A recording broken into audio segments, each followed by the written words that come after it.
A fresh NFL season is upon us, and so is a third season of the To The Points podcast. Alongside former Pro Bowl cornerback Jerry Azumah, I'm Sam Brief, and Zoom, happy opening day. Yes, man, we are back into the NFL, opening season, games all over the place. I am super excited. I'm pumped up for this. By the way, it is opening day, but we got to start with a quick happy birthday to our faithful leader, the captain of the ship, Jerry Azumah. You just celebrated your birthday. You got to go down to Mexico City, party hard, so you must be feeling pretty good. A lot of tacos in my stomach, a lot of cervezas, maybe a little bit of tequila, but it was a lot of nice and relaxation going on out there in Mexico City. I am so happy to be back and ready for some football. Yeah, now it's time to get down to business a little bit. Yeah. The Bears have so much hype. I just finished watching the season of Hard Knocks. Episode 5 was an absolute gem. So I got my old school Bears jacket here, the Super Bowl 85 patch. Hopefully we can add a new Super Bowl patch in the not-so-distant future. Yeah. That's my hope. But let's start outside of Bears country and go to what's happening on Thursday Night Football to kick off the NFL season. It's an absolute gem of a matchup at Arrowhead Stadium. You have the reigning NFL MVP Lamar Jackson. His Baltimore Ravens take on the defending Super Bowl champs, Patrick Mahomes, Andy Reid, Travis Kelce, and the Kansas City Chiefs. So let's start with the Ravens offense and the Chiefs defense, two of the best units in the NFL last season. Zoom, take me through the weeds. What should we expect under the lights? Well, first of all, both of these teams have beef because they were in the AFC Championship game a year ago. So there's a lot of bad blood that's going to be going on between these two teams. But the Ravens offense is explosive, and they are fantastic all over the place. They got the one big guy, King Henry. And I tell you what, the read option is going to be incredible because you have King Henry, and then you also have Lamar Jackson, running around all over the place. So those two are going to add a 1-2 punch for the running game. And it's going to be very difficult to stop because you have King Henry, who obviously can chomp up those yards. And then you have Lamar, who's just explosive, and he can, strike and get into the touchdown end zone whenever he wants to. So the up front for the Chiefs, they are very solid. They have Chris Jones, obviously, as you know, and he's kind of like the anchor for that defense. So that's where the matchup is going to be really, really nice to see. I think the up front with the Ravens offense versus the Chiefs defensive line up front is going to be a main matchup in those trenches. It's amazing what the Ravens running game has now. You have this unbelievable speedy quarterback talent, right? A Michael Vick 2.0, faster than Vick in Lamar Jackson, with this big, plotting, absolute behemoth force, Derrick Henry. I think it's an underrated storyline of the NFL offseason that Derrick Henry, one of the greats of our generation, is now in Baltimore with Lamar Jackson. They get a big test in that Kansas City defensive line, that's for sure. Absolutely. Now let's flip it around, Zoom. Patrick Mahomes, sort of the story of last season was, hey, Mahomes' supporting cast sucks. And then the Chiefs won the Super Bowl. I know you and I are in agreement. The supporting cast is better this year for the Chiefs offense. They face a Ravens defense that's retooled a little bit, a new defensive coordinator and some new faces. So what should we expect? Chiefs O against Ravens D. Well, first of all, you have Patrick Mahomes. And he is sensational. He is going to make every single throw possible. Obviously, you have Travis Kelce there, and let's face it, they have playmakers all over the place on the offensive side of the football. So Mahomes is going to get the ball to everyone. But Xavier Worthy, he's the guy that has run the fastest 40 ever in NFL history at the Combine. And I think they're going to plug him and inject him in right away and get the ball to him. If anyone can get him the ball, it's Mahomes. So I think that he's going to air the ball out to him. It's going to be interesting to see how the Baltimore Ravens defense, especially in the secondary, adjusts to that, because now you have a guy that can go vertical and stretch the field. And then you also have Travis Kelce, over the middle. So they're going to have to try to figure some things out with Baltimore on every single level, because obviously Kansas City can beat you really quick with the quick strikes, but they can also run the ball well with people like Pacheco.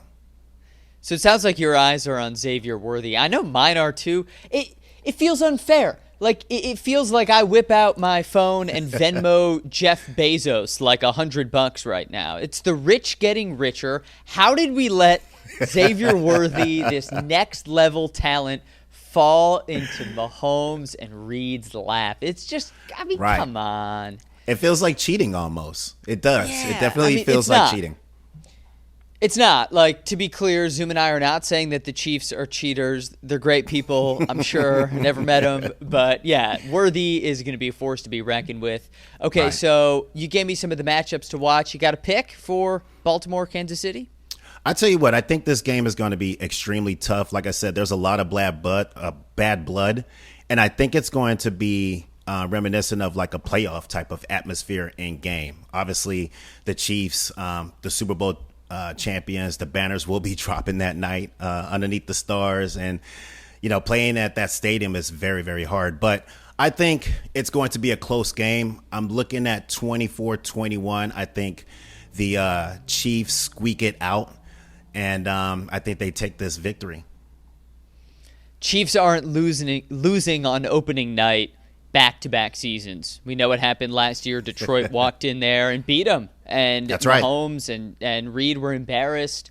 Obviously, they came back and won the Super Bowl anyway, but that's not going to happen 2 years in a row.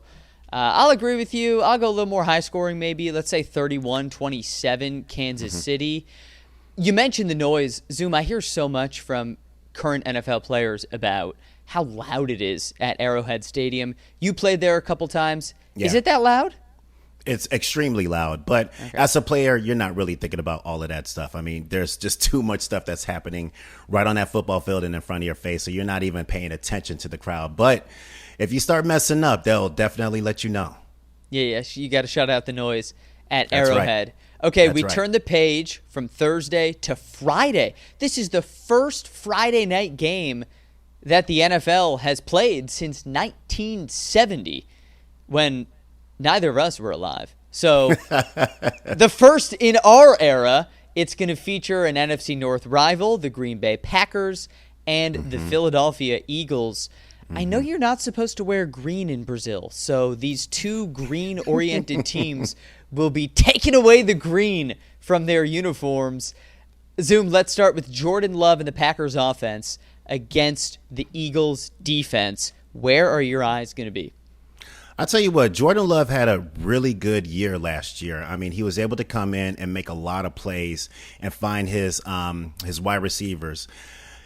I think that he's going to come in and find a rhythm right away. And I think that that's going to be good. Running the ball is going to be key, but I think that he's going to be throwing the ball all over the place. I anticipating him hitting a lot of his wide receivers, especially over the middle of the football field, because I feel like that's where the Eagles could be vulnerable right there. Even though the Eagles are very good with their secondary and their linebackers, I think that they can take some advantage of them by getting the ball right there in the middle of the football field, Jordan, getting the ball right there in the middle of the football field and sustaining drives and keeping those things moving. So I really like Green Bay's passing attack, quick passing attack. I think a lot of three-step drop is going to happen, and then they're going to try for the cheap ball, the big strike over the top. So collectively, I think they have a really good game plan coming into this game, and I think that they're going to rely on Jordan to basically make a lot of plays, especially in the middle of the football field. Jordan Love is legit. Bears fans might not like to hear that because we're used to hearing Favre and Rodgers, and Green Bay always has a good one. And they have another good one in Jordan Love. He got $220 million in the offseason. The guy on the flip side of this matchup, Jalen Hurts, has $255 on his contract. So nearly $500 million of quarterback money between these two. Speaking of Hurts, give me the deets on this one. You got Philly's offense against Green Bay's pretty sneaky good defense. Yeah, their defense is definitely tough. They're going to be flying around and trying to make a lot of plays.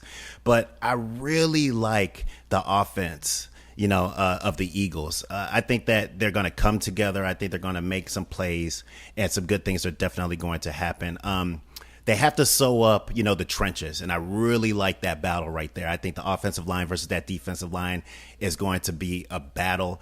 But overall, I really like the Eagles and what they're going to try to do, especially like on the outside and on the edges. 3-step drops are going to happen, and they will be taking some strikes, but they're going to just try to, play well possession football. They're going to try to minimize their risk, try to eliminate as many penalties as possible, and just try to link plays to eventually get into the end zone. The NFL's first ever game in Brazil. This one should be fun to watch on TV. Zoom, what's your pick? Brazil. You know what? I think this is going to be a tough game also. I really like both teams going into this, but I think Green Bay will be winning, but I think that the Eagles are going to come in and get them at the very, very end. I think Jalen Hurts is going to throw a touchdown and just seal the deal. I have them winning 27-24, and I love it when the Packers lose. Yeah, you and I see eye to eye. There is no way I'm picking the Packers to win on opening night. I've got the Eagles 24 and the Packers 21. So, Zoom, you and I see eye to eye on multiple fronts. Have you ever been to Brazil? I've never been to Brazil. I definitely want to go, though. Yeah, me too. One day. We'll make it happen. To the point. Maybe next year powwow. When the Bears play there. Yeah, live from Brazil. They'll send us, I'm sure. All right, we got one more primetime matchup to get through, and then we will get to the Bears. Is all the hype with Caleb Williams and this new-look team going to be worth it? But let's start with Sunday Night Football. Another Bears divisional rival, this time the Detroit Lions. They face Matthew Stafford, their old friend, and the Los Angeles Rams. So let's start with Stafford and the Rams offense against the Lions defense on Sunday night. What do you got? Well, they're high-powered all over the place. Stafford, he can sling that ball, and he is a really solid quarterback. You obviously have Kyron Williams, Cooper Kupp, Puka Nacua. So they are not short of weapons. I think that their use of misdirection and motion is going to come up a lot. That's what they do for masterminds, and they like to create mismatches off of that stuff. So you'll see like a lot of bunch packages, motions across the formation and things like that, quick snaps. So I think that they're going to try to establish a rhythm with the quick snaps, the quick throws, things like that. But I really think they're going to start looking for Puka Nacua. They're going to look for him in the intermediate routes, and especially Cooper Kupp as well. I think they're going to try to move him across the formation and try to catch him on like quick over routes and things like that, and then try to pound the rock with Williams. So overall, I feel like they're going to have a really good, scheme set up for the offensive side of the football, and I think that they will execute it with Stafford. This might feel too simplistic, but sort of like what we were talking about with Kansas City. You had Tyreek Hill back in the day, so explosive, and then suddenly Xavier Worthy. It's like this dude could be even faster. Right. It feels like that with Cooper Kupp and Puka Nacua. I'm like, this Puka guy is just Kupp 2.0 and maybe even better. But they have them both at the same time right now, and that makes this offense just deadly. Electric. All right, let's flip it to the other side. Jared Goff is looking to lead Detroit to the promised land. They came so close last year. Maybe this is the year, but they got to start on Sunday night against a Rams defense that doesn't have Aaron Donald for the first time in forever. So give me the deets on this matchup. Well, I think because they don't have Aaron Donald right there, I think that Goff, first of all, he is going to command a lot of attention because he is a solid quarterback. But Montgomery is going to try to be that guy. Along with Gibbs. I think they're going to add a 1-2 punch, and they're going to try to run where Aaron Donald is not. And he's not going to be right there in the middle of that football field. So I think that they're going to try to establish the run right away. And then also, I think Amon-Ra St. Brown is going to be really big along with Sam Laporta. So they're going to try to find ways to get them the ball as well. Look, Amon-Ra St. Brown, over the middle of the football field, deep intermediate routes, I can see him tearing it up. And I think that Goff is going to look for him very often. And Laporta, I mean, he runs deep over routes and things like that. So I really think that they're going to try to, get people in space and then try to pound the ball with Montgomery and Gibbs. So overall, I really like their feel. They have something to kind of prove. And I think they're going to go out there and just try to get it done and smash them out with some smash mouth football right away. It's kind of interesting. I feel like on this football field on Sunday night in Detroit, you have some of the best receivers in the game at those short, middle distance, over the middle routes in Cooper Kupp, Puka Nacua, and Amon-Ra St. Brown, and you've got the quarterbacks to dish it out with Stafford and Goff. They're very similar offenses in that way. They are. You're going to see a lot of motion, and I think that you're going to see a little more run because they want to establish some type of a rhythm, and then you're going to see some short throws and then some deep ball passes. Well, Kyren Williams was one of the most valuable players in pretty much the football equivalent of WAR, that WAR stat from baseball. You apply that to football, Kyren Williams is near the top of the entire NFL, so he might really give the Rams that X factor. Well, let's get to the picks now. I'm ready to pick. This is a close game. Who you got at the end? Well, the Lions. I mean, they've got the coach that is going to lead them. And they also have a really good base of players that really want to go out there and make an impact. They were really close last year, and I feel like they're really disappointed. So I think that they have a chip on their shoulder. I see them winning this game. I think they're going to put up 27 points, and I'm going to go 27-24. I think the Lions win this game. I will disagree with you for the first time in quite some time. And I'm going LA in a pretty low-scoring game. I'll say 20-17. The Rams come in and get a win. This is a really gritty team. And I can see the Lions. They're going to be a playoff team, make no mistake. This is probably still a division-winning team.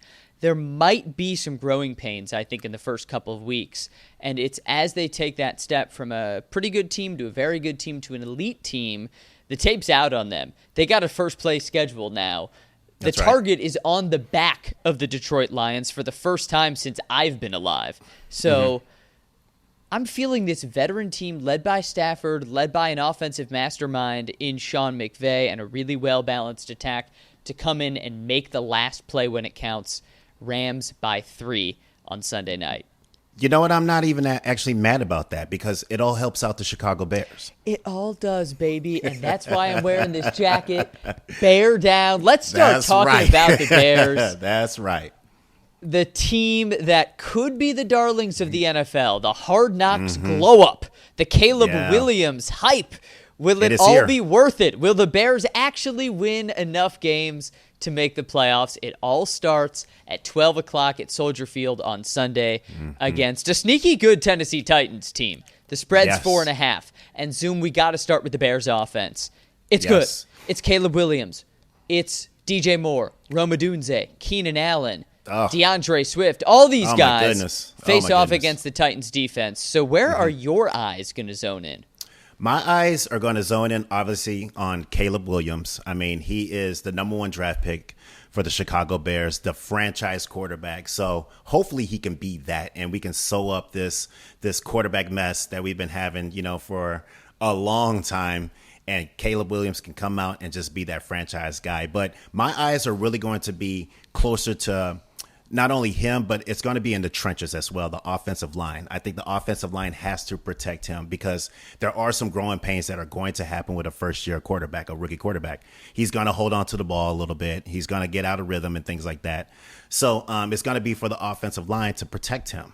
So my eyes are going to be glued on what the offensive line does. Swift, I think, is going to be really big as well because I think that he will get into some trouble and he has to dump that ball off to Swift. And we've seen in the preseason what Swift can do.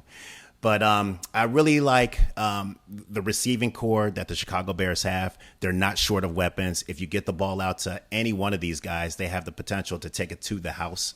So this is a really good setup for Caleb Williams, to be successful as a young rookie. Usually I don't really like the rookies playing right away because there's just so much stuff that can go wrong and there's so much pressure and so much hype and, so much attention that's on this team right now, specifically with Caleb Williams. But it's all about him going out, just trying to be relaxed and finding some type of a rhythm, getting some protection, and hitting his best friend, which is going to be Swift. I think Swift is going to be his best friend. I think that he's going to have a really productive day. Yeah, one of the best friends of any rookie quarterback is going to be that running back, a solid guy to hand the ball off to and to dump it off to. I'm just hoping Caleb doesn't press too much, right? Because we know, any quarterback, especially a rookie, is going to make mistakes in any NFL game. Those come by the dozens. So when he throws that interception, when he holds onto the ball too long and gets sacked on a key third down, can he mentally stay in that? I trust that he can. I mean, this is a really high-level football player and thinker. He won the Heisman Trophy for a reason. This dude can ball. He has to try not to be Superman. The team has the weapons. The defense, which we'll get to in a second, is legit. Trust what's around you and just keep the line moving. That should be enough with the talent that's around Caleb Williams. Right. As long as he gets the ball out of his hands quickly, then good things will happen. If he holds on to the ball, then bad things are going to happen very quickly. But we have to have realistic expectations as well. You know, Caleb Williams, he's the number 1 draft pick. He is the franchise quarterback of the Chicago Bears. But he's still a rookie. And rookies make mistakes in the NFL, and they get welcomed with those mistakes right away. So I think, like you said, he has to be patient. He has to relax. You know, he has to find that rhythm, rely on the people that are closest to him, like his running back, get the ball into, you know, people like Cole Kmet. I mean, he is a big target that could be really good for Caleb Williams right over the middle of the football field. So I expect Cole Kmet to have a really good, solid performance with just possession, you know, just a possession down type of guy where you go out pretty much a button hook for the people that don't know. And Williams needs to just throw it in rhythm. So if Williams can do those like basic things, then I think that we have enough playmakers that once the ball touches their hands, they can take it, you know, and get first downs and possibly touchdowns. And I think it's going to be very, very, very good for him. He's going to be in a system where he has to learn and process things very quickly. So it's this first game. There's going to be some excitement. The jitters are going to be going. He's going to be all over the place. But from what I've seen, I think that he's going to be able to calm down and take full advantage of the veteran leadership that's around him and make some solid decisions. You talk about Caleb Williams' nerves. I mean, it was great timing for the Bears to be on Hard Knocks.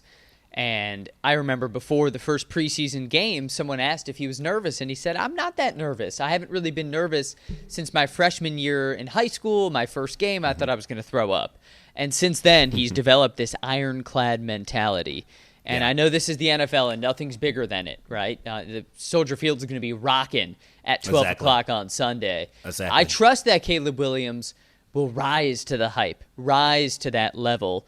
And just remember, Bears fans, Peyton Manning was 3-13 his rookie year. Troy Aikman was 1-15. Those are two of the greatest to ever do it. I'm not saying Caleb Williams is going to have such an abysmal record. This Bears team should be around 500, if not better than that, if not a playoff team. But let's not set our expectation like Caleb Williams is going to look like prime Peyton Manning on day one, because that's not going to happen. We just need him to be good enough. He's got the pieces around him. But there's a lot of people that are out there that are expecting that. So I just want to put it out there that, guys, this is going to be the first game. Lower those expectations. You know, don't get too excited yet. He's still a rookie. He's going to go through those little rookie growing pains. But I think that he'll overcome that. This is a really good football team.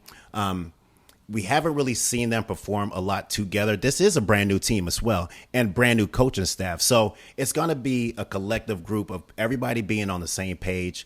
And if it can come together quickly against the Tennessee Titans, the better. And I think that the outlook is going to be really good for the rest of the future.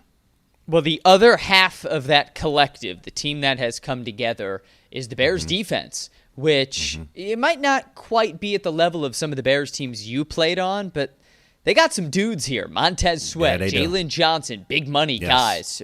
Edmonds leading the linebacker core. So Bears defense against the Titans offense. Will Levis in his second season with the new head coach in Brian Callahan. So Bears D, Titans O. Give me the dirty. Right. Well, the Bears defense, I think that they've taken a step from last year, a step up from last year. Last year, you know, there was some turmoil. You know, they lost their defensive coordinator. So that means Eberflus had to come in and take control of that defensive group. And he did, and they were a little shaky, but then they just got better and better and better and better. And then they turned into like a top 5 defense.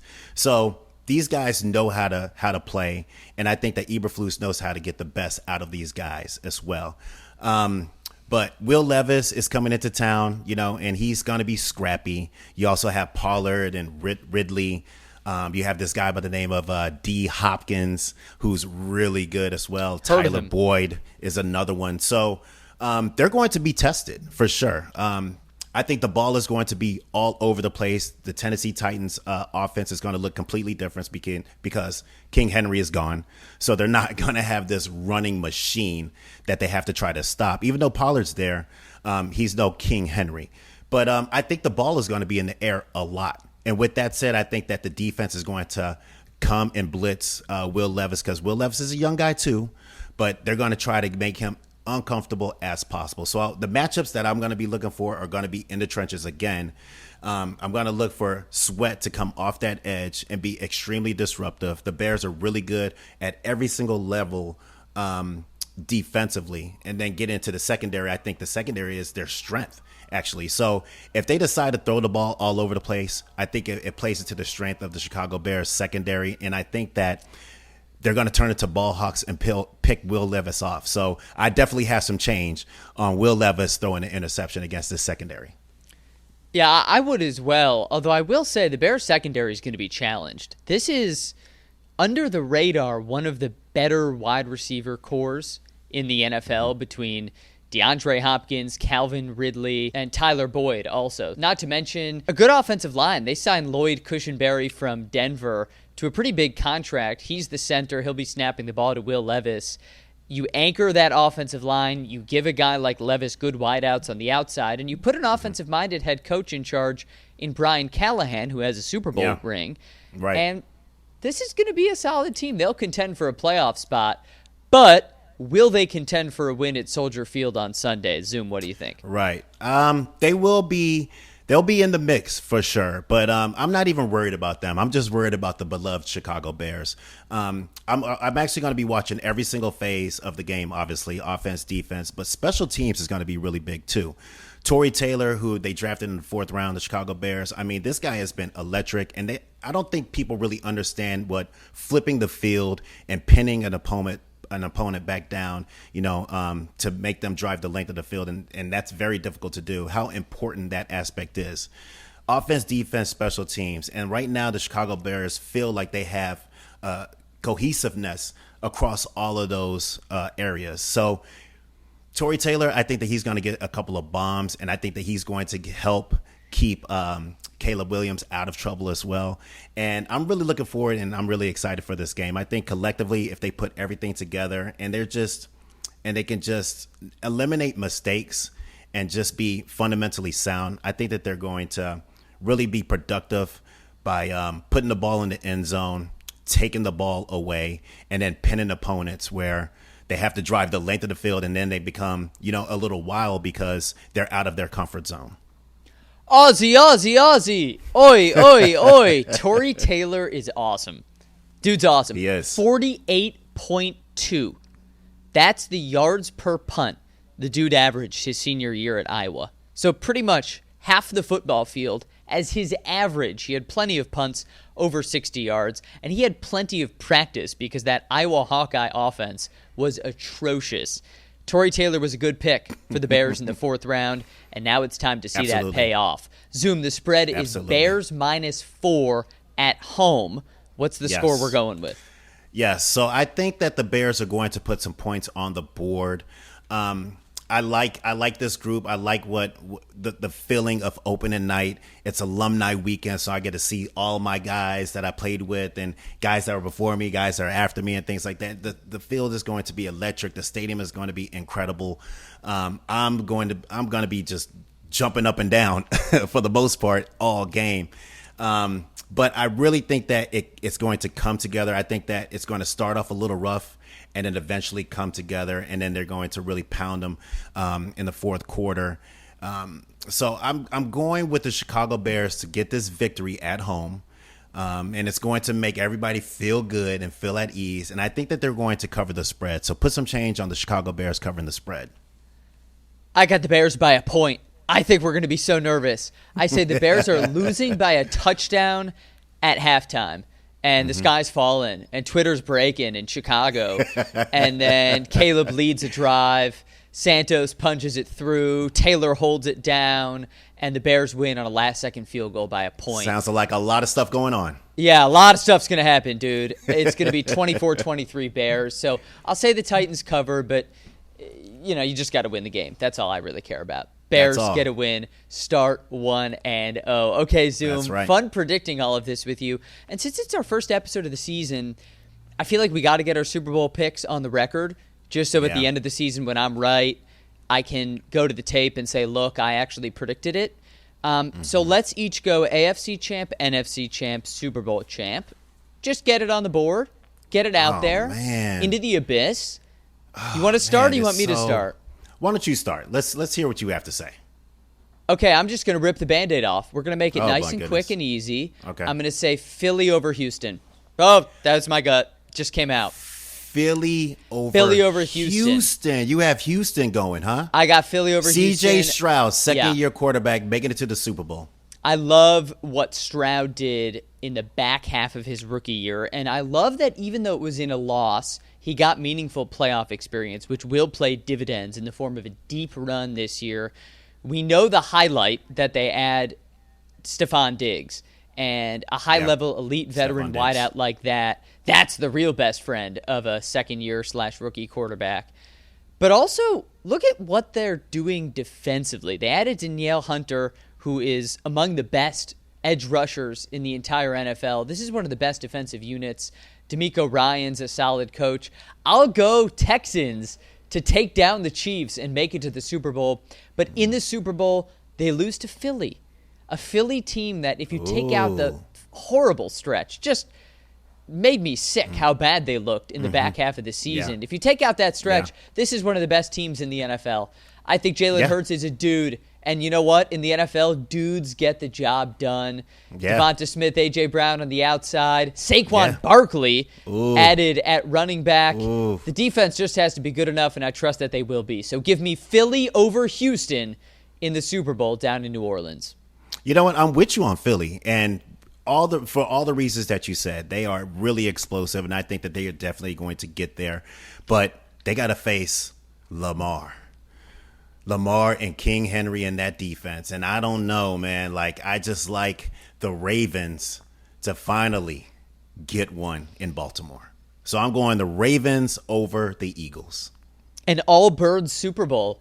And this podcast is clearly very big on Philadelphia. Now, Zoom, I consider you more of an expert. You played 7 NFL seasons. I still have yet to play one. But you got to get one. Yeah, no, that's why I say I have yet to. You have to keep every option open. I have 2 arms, 2 legs. I can do anything a team wants me to do. But so I consider you the expert, and I feel like you've fallen into the trap that I fell into last year. I picked Baltimore. I thought Lamar would finally get over the hump, and it seems like he never does in the playoffs. So why this year? I just like the total chemistry that they have. And Lamar has something to prove. I think that this is the year that he proves it. It's going to be tough to get to the Super Bowl, as we know, but I think that he has the supporting cast to do that. I think that he has the right coaching staff to do that. And I think that he's just in a zone right now where he's like, you know what? Enough is enough. A lot of expectations have been put on him and put on this team that it's time to show and prove. And I think that he's going to do it this year. Now, the Eagles, I mean, they are basically set up for victory, but I think it's all going to come crashing down to those birds of Baltimore. All right. Well, when Joe Flacco led the Ravens to their Super Bowl in 2013, it was down in the Big Easy in New Orleans. We had the infamous blackout of 30 minutes. They'll be back in New Orleans, hopefully no blackout, and you say the Ravens win the Super Bowl. I'm going with the Eagles. Either way, it will be a bird. Okay, folks. That's it for Zoom and me. We're going to sign off and then go watch some football, Zoom, right? All right. Alongside Jerry Azumah, I'm Sam Brief. This has been episode 1 of season 3 of To The Points. We'll talk to you next time, everyone. Bye-bye. See you guys later.